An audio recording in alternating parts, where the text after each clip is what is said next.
Assalamualaikum warahmatullahi wabarakatuh. Adik-adik, rekan-rekan semua, ini saya menyelipkan sisipan kecil untuk adik-adik yang memiliki rencana hendak mengambil jurusan arsitektur pada SBMPTN tapi masih diliputi kebimbangan dan tidak yakin pada pilihan. Menurut saya hal itu wajar karena adik-adik akan memasuki dunia baru yang belum sepenuhnya diketahui. Nah, dalam paparan ini saya mencoba berbagi informasi terkait jurusan arsitektur dan profesi arsitek. Semoga dapat membantu adik-adik untuk memantapkan hati.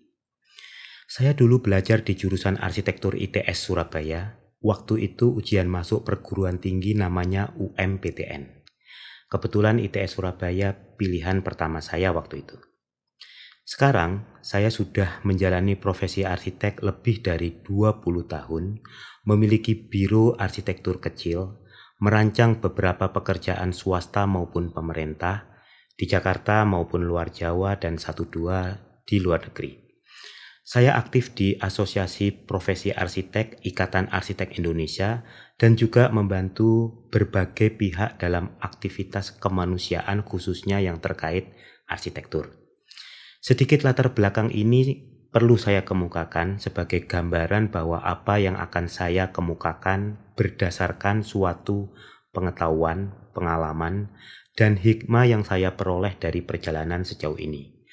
Dan dengan itu semoga dapat membantu Anda adik-adik saya untuk memantapkan hati masuk ke jurusan arsitektur atau sebaliknya memantapkan hati untuk tidak jadi memilih jurusan arsitektur.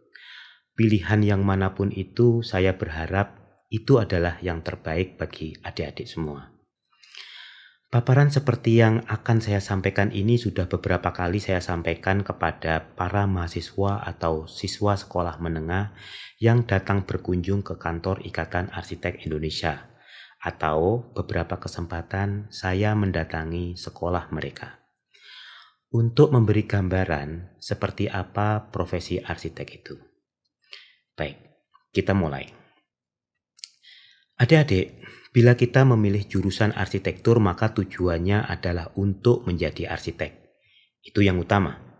Walaupun lulusan jurusan arsitek dapat berkarir di berbagai profesi, tetapi tetap saja goal utama mereka yang belajar di jurusan ini karena berharap dapat menjadi arsitek suatu hari kelak. Tapi varian dari profesi arsitek ini juga beragam. Beberapa macam profesi yang bisa adik-adik pilih setelah lulus nanti antara lain 1. Arsitek, baik arsitek perencana, pengawas maupun pelaksana. Yang kedua kontraktor. Dengan kemampuan dan kompetensi ini Anda juga bisa menjadi kontraktor dengan latar belakang jurusan arsitektur.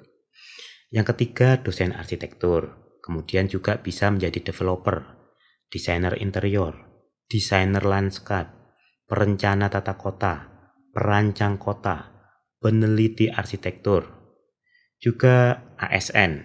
Ya, tentu Anda bisa menjadi aparatur sipil negara dengan latar belakang pendidikan arsitektur. Ada sekian jabatan di pemerintah yang membutuhkan lulusan ini, mulai dari tata kota, pemeliharaan bangunan, konservasi budaya, dan sebagainya. Itu adalah profesi-profesi yang bisa ditempuh oleh lulusan jurusan arsitektur dalam ranah jasa konstruksi atau bidang-bidang yang berhubungan erat dengan ranah ilmu arsitektur. Masih ada sekian profesi lain yang bisa dijalani orang dengan latar belakang profesi arsitek yang tidak berhubungan langsung dengan dunia arsitektur. Saya tidak akan menyebut satu persatu, tapi daftar ini dapat memberi gambaran pada adik-adik tentang profesi yang bisa adik-adik jalani. Apakah lulusan arsitektur hanya dapat berkiprah di ranah arsitektur dan bangunan belaka? Tentu tidak.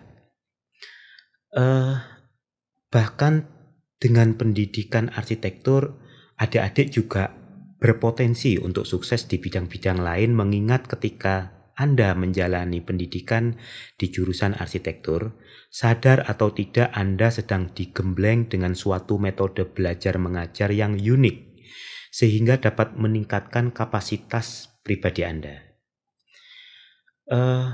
Sebagai contoh, tanpa sadar nanti Anda akan sangat mahir dalam berkomunikasi karena Anda terbiasa mempertahankan desain dengan cara naratif, kritis, dan argumentatif. Dan itu membentuk kemampuan Anda dalam berkomunikasi. Kuliah di arsitektur, Anda akan diajari filsafat misalnya, sehingga Anda mampu membuat konsep rancangan yang tajam. Anda akan diajari mendesain bangunan, kemudian bagaimana cara mengkomunikasikan rancangan itu. Juga bagaimana menghitung anggaran biaya pembangunan, dan sebagainya. Ketika pun Anda kemudian menempuh karir di bidang yang tidak ada hubungan secara langsung dengan arsitektur, apa yang Anda peroleh di bangku kuliah tidak akan sia-sia. Jiwa leadership Anda akan terasah, ketajaman intuisi Anda akan berkembang, kemampuan menyerap informasi menjadi lebih baik, dan daya nalar Anda akan menjadi lebih logis. Jadi pada saat Anda menjalani kuliah arsitektur, pada dasarnya Anda akan digembleng untuk memahami arsitektur kehidupan. Maka seorang sarjana arsitektur pun juga bisa merambah bidang lain. Ada sekian banyak contoh sukses orang dengan latar belakang arsitektur yang berkiprah di bidang lain. Kalau di dunia selebritis kita mengenal Jay Subiakto atau Erwin Gotawa, Ari Tulang, Nicholas Saputra, dan masih banyak lagi yang lain. Ada yang jadi gubernur seperti Pak Fauzi Bowo atau Mas Ridwan Kamil. Atau ada yang jadi wali kota seperti Pak Dani Pomanto atau Bu Risma, wali kota Surabaya yang kebetulan adalah kakak kelas saya di ITS Surabaya.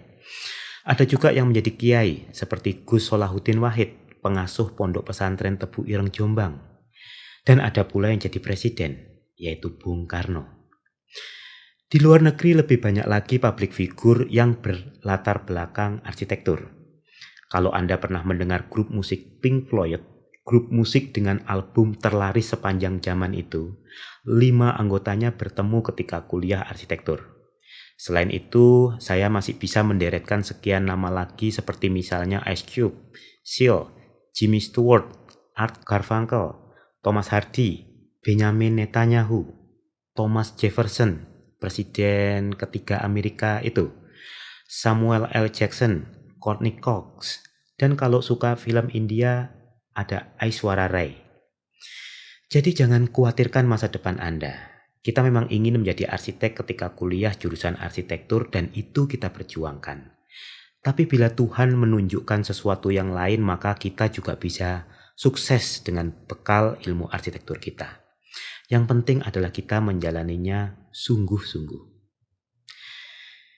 Baik, adik-adik sekarang, apa sih yang menarik ketika berprofesi sebagai arsitek? Yang pertama, profesi arsitek adalah profesi yang mulia. Ini barangkali akan terdengar klise, tapi sesungguhnya memang demikian.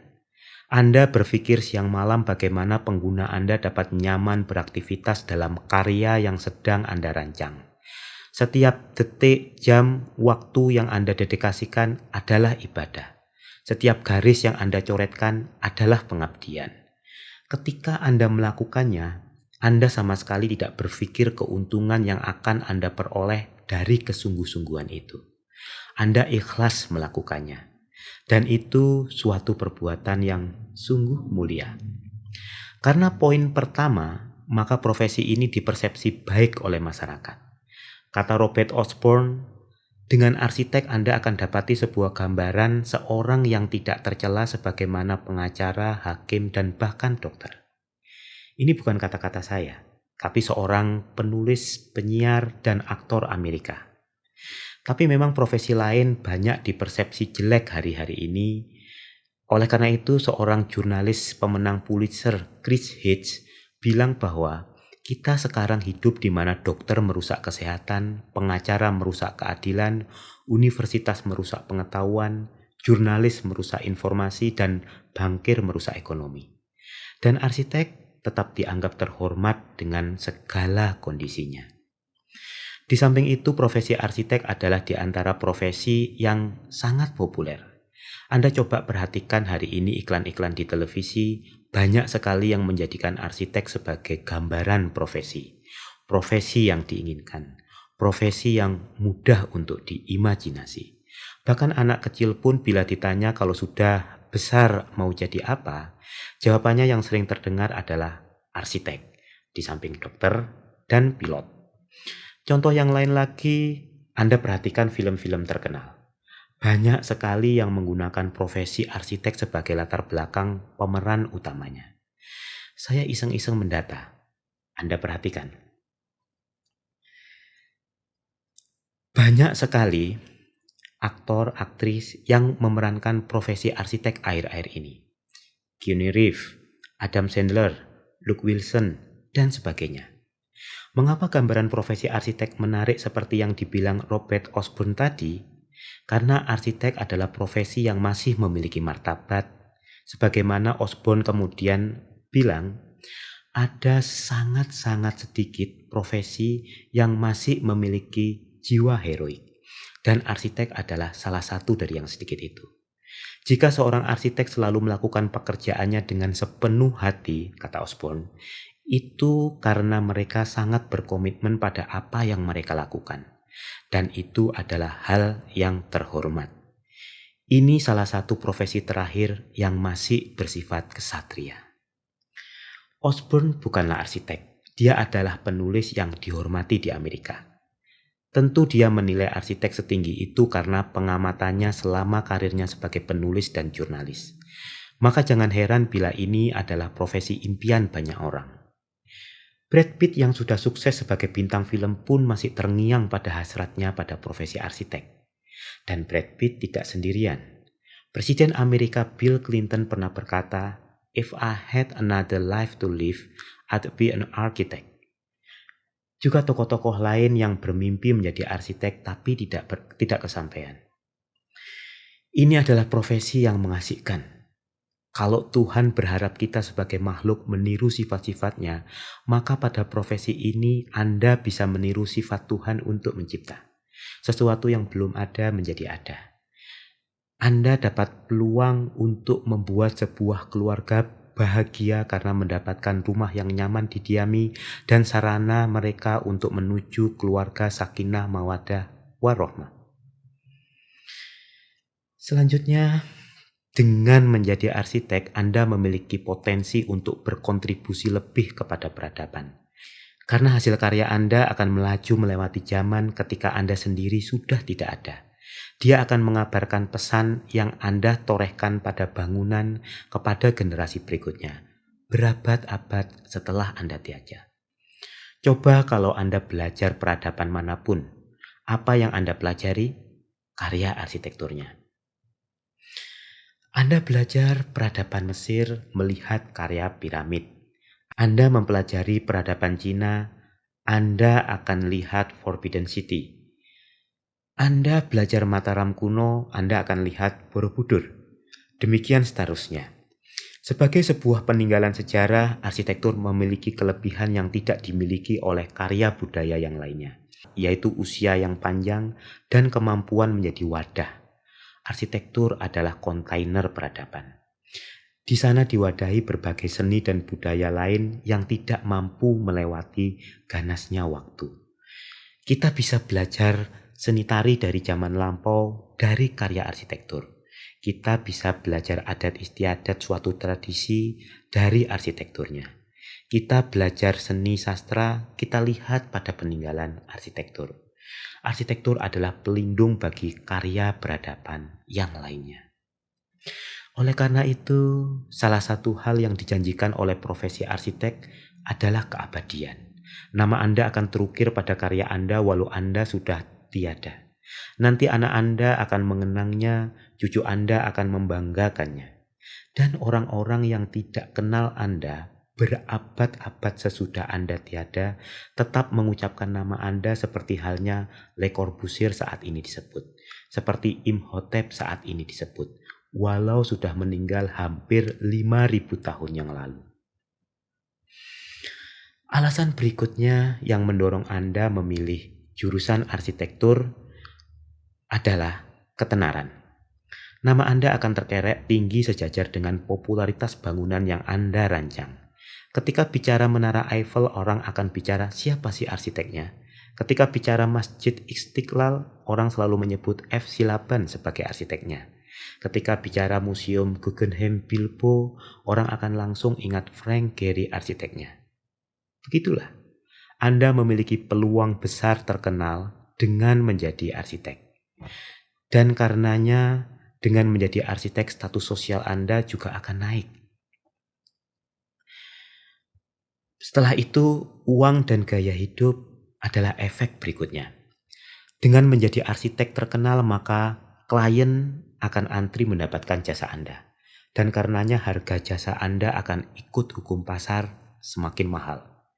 Maka bila kekayaan menjadi tujuan Anda, jurusan arsitektur merupakan salah satu jalannya. Apalagi Anda memiliki peluang untuk menjadi bos bagi diri Anda sendiri. Karena sesuai dengan peraturan perundangan, arsitek dapat berpraktek secara orang perorangan. Bila Anda usaha sungguh-sungguh, maka nantinya biro arsitektur yang Anda dirikan tadi akan berkembang dan Anda dapat memiliki anak buah. Dan ketika itu terjadi pun, tidak kemudian Anda terkungkung oleh formalitas.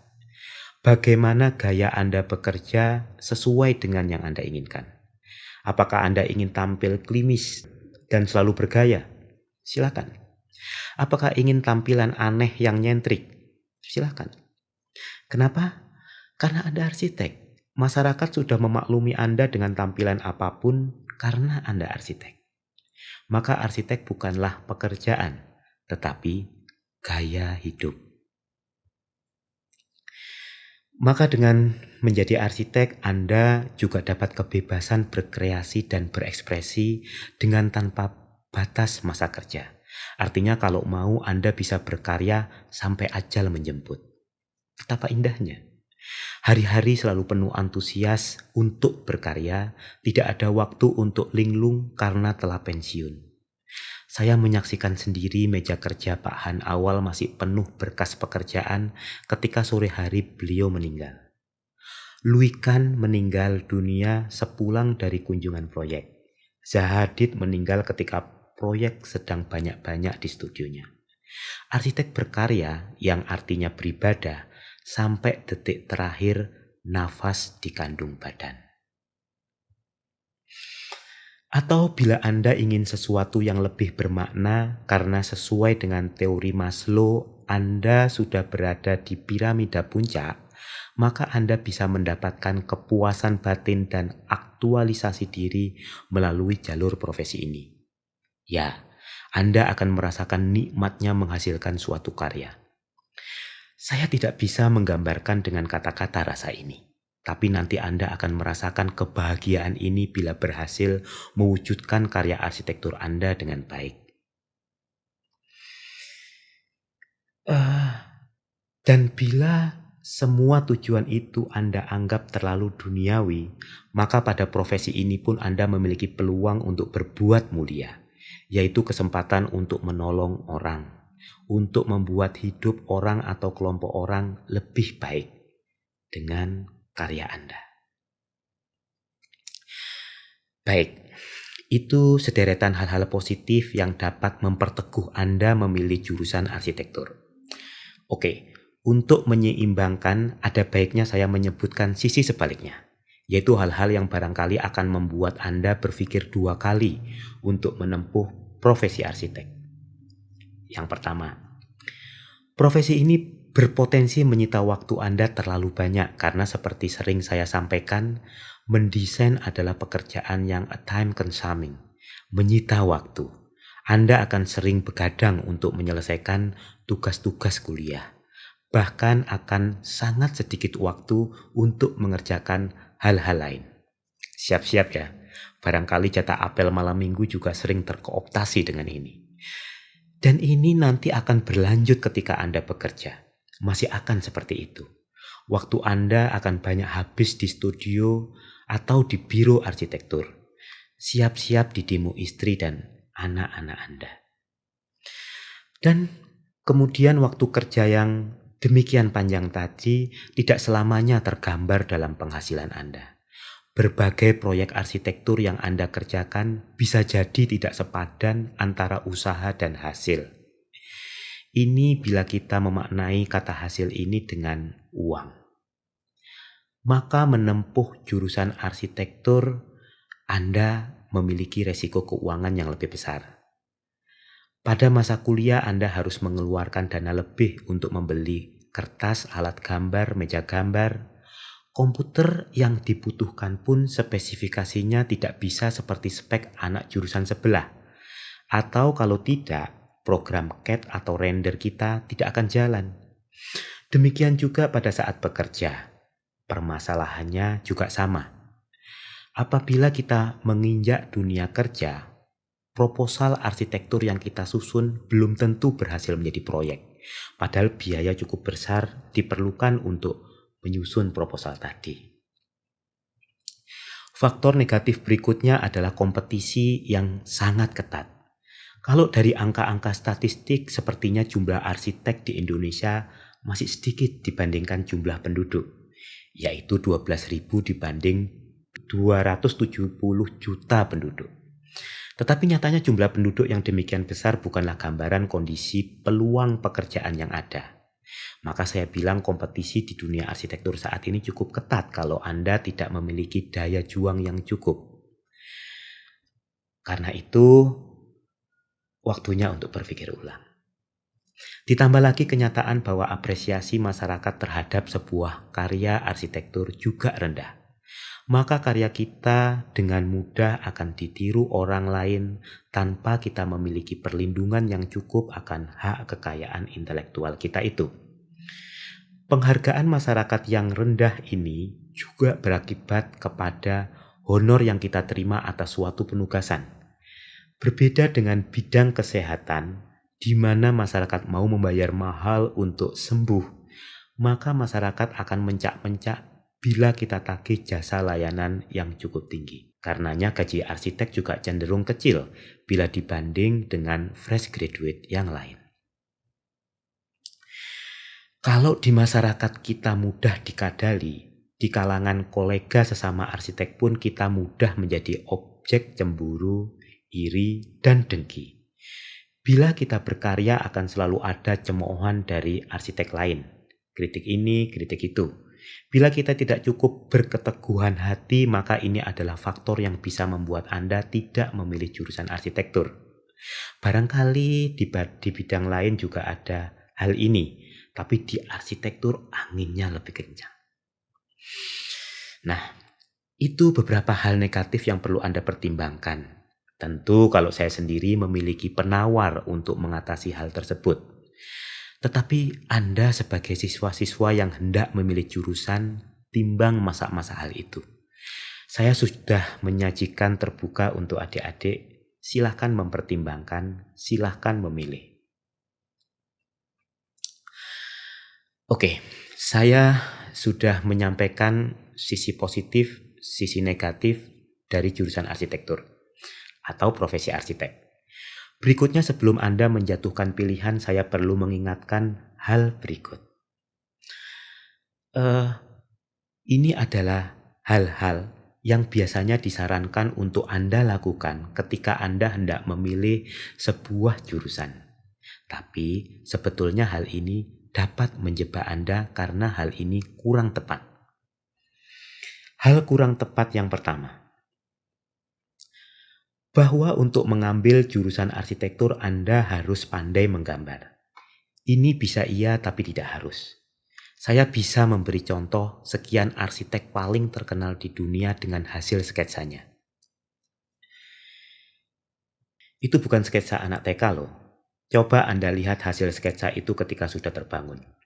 Sebuah sketsa yang acak kadul dapat menghasilkan arsitektur yang menakjubkan.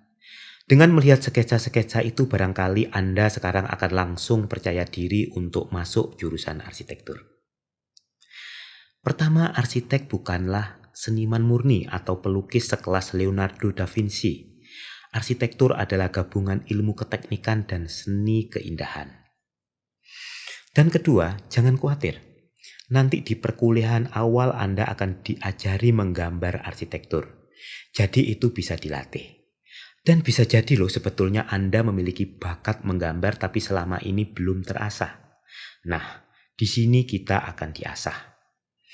Kemudian ketiga, kita saat ini dibekali dengan berbagai alat menggambar. Entah itu meja gambar atau program komputer yang sangat membantu kita dalam memvisualisasi ide menjadi presentasi yang menarik. Saya adik-adik termasuk yang tidak jago menggambar. Tapi saya merasa sangat jago memanfaatkan alat bantu untuk merancang. Meja gambar, program komputer, maket, dan sebagainya. Arsitek bukan pelukis, dia adalah pencipta ruang. Dan kemampuan Anda berimajinasi kemudian menuangkannya dalam sebuah narasi yang dapat diterima oleh klien Anda akan menutupi kekurangan Anda dalam menggambar. Baik. Hal kurang tepat yang kedua, bahwa ketika memilih jurusan Anda disarankan untuk mengikuti passion, untuk mengikuti keinginan. Kalau menurut saya itu juga kurang tepat. Saya menyarankan jangan sepenuhnya mengikuti passion Anda, karena passion tidak selalu menunjukkan yang terbaik untuk masa depan Anda. Kita betul-betul tidak memiliki kuasa untuk melihat apa yang akan terjadi esok hari. Apa yang menurut kita baik hari ini, belum tentu kita juga berpendapat sama untuk esok hari. Orang Barat bangga bisa bicara dengan pongah, do what you want to do, seolah itu simbol kebebasan dan percaya diri. Menginginkan sesuatu, maka sesuatu itu dilakukan. Kalau begitu ya apa bedanya kita dengan bayi? Mau makan, makan, mau nangis, nangis, mau buang air, langsung di celana. Tidak ada pengendalian sama sekali. Do what you want to do adalah prinsip anak bayi. Sebagai manusia, kelebihan kita adalah bisa menakar apa yang boleh kita kerjakan, apa yang kita inginkan. Dengan berbagai pertimbangan. Maka saya sarankan adik-adik mengikuti passion, tapi sambil mengkonfirmasi apakah pilihan itu sudah tepat. Kepada siapa kita mengkonfirmasi hal itu? Tentu saja kepada Dia yang Maha Tahu. Karena Dialah yang mengetahui mana yang terbaik buat kita. Jadi di samping kita bertanya kepada diri sendiri apa yang kita inginkan, jangan lupa pada saat yang sama untuk menjajaki kira-kira apa yang diinginkan Tuhan. Caranya sesuai dengan keyakinan dan kepercayaan adik-adik masing-masing. Oke ya, rumusnya sesuai passion oke, baik, tapi kalau semata-mata passion bisa jadi kita akan terjerembab pada perjalanan selanjutnya. Maka mari kita bertanya kepada yang membuat jalan itu. Hal yang kurang tepat ketiga adalah kecenderungan memilih jurusan karena prospek pekerjaan di masa depan. Ini juga kurang tepat. Saat ini selalu muncul list daftar jurusan-jurusan favorit yang diincar para calon mahasiswa. Kenapa muncul daftar seperti itu? Karena kita menganalisa prospek sebuah jurusan atau profesi di masa depan. Sebuah profesi dianggap prospek kalau menjanjikan sebuah jenjang karir dengan gaji yang tinggi. Maka kita berlomba-lomba untuk mengejarnya. Sebuah jurusan barangkali memang bagus, tapi belum tentu juga bagus buat kita. Sebuah profesi bisa jadi dapat lebih mudah mendatangkan kesuksesan. Tapi ingat, kisah sukses tidak hanya bisa ditempuh melalui jalur jurusan itu saja. Dan bila kesuksesan yang Anda coba gapai, semua jurusan memiliki potensi yang sama untuk membuat Anda sukses. Kalau uang adalah ukuran Anda memilih jurusan, maka di semua jurusan Anda juga bisa menjadi kaya. Banyak pengusaha dengan latar belakang jurusan yang beraneka ragam. Bahkan tidak sedikit yang tidak memiliki jurusan apapun alias tidak kuliah, dan tetap memiliki peluang untuk sukses dan kaya. Adik-adik, saya sudah menjalani profesi ini lebih dari 20 tahun. Dan saya tidak bisa membayangkan ada profesi lain yang akan membuat saya seantusias ini. Saya tidak kaya, sukses saya tidak tahu ukurannya apa. tapi saya mensyukuri setiap detik yang saya jalani sebagai arsitek. Dan saya bahagia dengan itu. Tidak ada penyesalan yang ada pada hidup saya. Dan saya berdoa jika adik-adik mengambil jalan yang sama juga dapat merasakan yang saya rasakan. Kenikmatan Tuhan yang tiada tara. Baik, bila sudah menetapkan hati silakan ikut proses berikutnya. Ikut seleksi perguruan tinggi dan setelah diterima, jalani perkuliahan arsitektur sebisa-bisanya. Saya akan tetap ada di sini bila adik-adik butuh tempat bertanya, insya Allah. Silakan hubungi, gratis. Semoga Anda bisa menyelesaikan pendidikan dan mendapat bekal yang cukup untuk melangkah ke tahap berikutnya. Berprofesi, berkarya, dan mengabdi. Saya tunggu Anda di sini, di padang Kurusetra ini, di sawah tempat kita akan menanam segala benih kebaikan melalui profesi yang kita jalani. Semoga Tuhan meridhoi. Baik, demikian sedikit catatan yang bisa saya kirimkan dari Medan Laga. Semoga berguna bagi adik-adik dan dengan begitu pasti juga akan berguna bagi saya. Wassalamualaikum warahmatullahi wabarakatuh.